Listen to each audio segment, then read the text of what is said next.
శ్రీ సత్యసాయి జిల్లా హిందూపుర నియోజకవర్గ వ్యాప్తంగా మహానాడు వేడుకలు పసుపు జెండాలతో కలకలలాడాయి. నందమూరి బాలకృష్ణ నాయకత్వంలో 11 క్లస్టర్లతో మహానాడు కార్యక్రమాలను నిర్వహించారు. గ్రామ స్థాయి నుంచి నియోజకవర్గ స్థాయి వరకు తెలుగుదేశం పార్టీ నాయకులు, కార్యకర్తలు, అభిమానులు పెద్ద ఎత్తున పాల్గొని వేడుకలను విజయవంతం చేశారు. హిందూపురం పట్టణంతో పాటు లేపాక్షి, చిలమత్తూరు మండలాల్లో మహానాడు వేదికల సమీపంలో నందమూరి తారక రామారావు, ముఖ్యమంత్రి చంద్రబాబు నాయుడు, నారా లోకేష్, ఎమ్మెల్యే నందమూరి బాలకృష్ణ బ్యానర్లు ఏర్పాట్లు మరియు ఫ్లెక్సీలు ప్రత్యేక ఆకర్షణగా నిలిచాయి.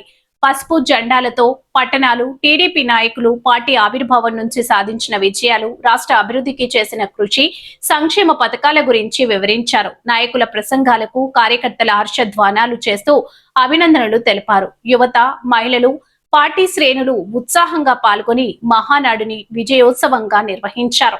ఈ సందర్భంగా పలువురు నాయకులు మాట్లాడుతూ పార్టీ బలోపేతానికి ప్రతి కార్యకర్త కష్టపడాలని పిలుపునిచ్చారు.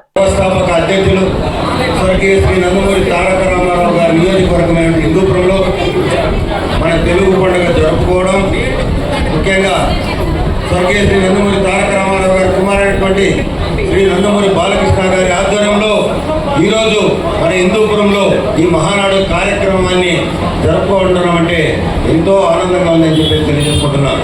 44 వసంతాలు ఆంధ్ర రాష్ట్రంలోనే ఓటమిరిగిన నియోజకవర్గం మన హిందూపురం. పార్టీ స్థాపించి 40 వసంతాలు పూర్తి అయిన సందర్భంలో ఈరోజు రాష్ట్రాల ద్వారా ఒక వినూత్న కార్యక్రమానికి శ్రీకారం చుట్టినటువంటి జాతీయ తెలుగుదేశం పార్టీ అధ్యక్షులు, మాన్య ముఖ్యమంత్రి వర్యులు శ్రీ నారా చంద్రబాబు నాయుడు గారు, మొన్ననే జాతీయ కార్యవర్గ అధ్యక్షులు శ్రీ నారా లోకేష్ గారు ఒక వినూత్న కార్యక్రమానికి శ్రీకారం చుట్టారు. ప్రపంచంలో ఏర్పడినటువంటి ఈ వినూత్నానికి ముఖ్యంగా వర్చువల్ ద్వారా ఈ కార్యక్రమాన్ని కార్యకర్తలందరూ గ్రామ స్థాయిలో నుంచి తెలుగు వారందరూ పాల్గొని ఈ తెలుగునాడు మహా పండుగను వీక్షించి తెలుగు ప్రజల కీర్తిని, ఖ్యాతిని ప్రపంచానికి తెలియజెప్పాలని ఆలోచన చేసి ఈరోజు ఈ కార్యక్రమం ద్వారా మనం మహానాడు జరుపుకుంటున్నామంటే ఒక గొప్ప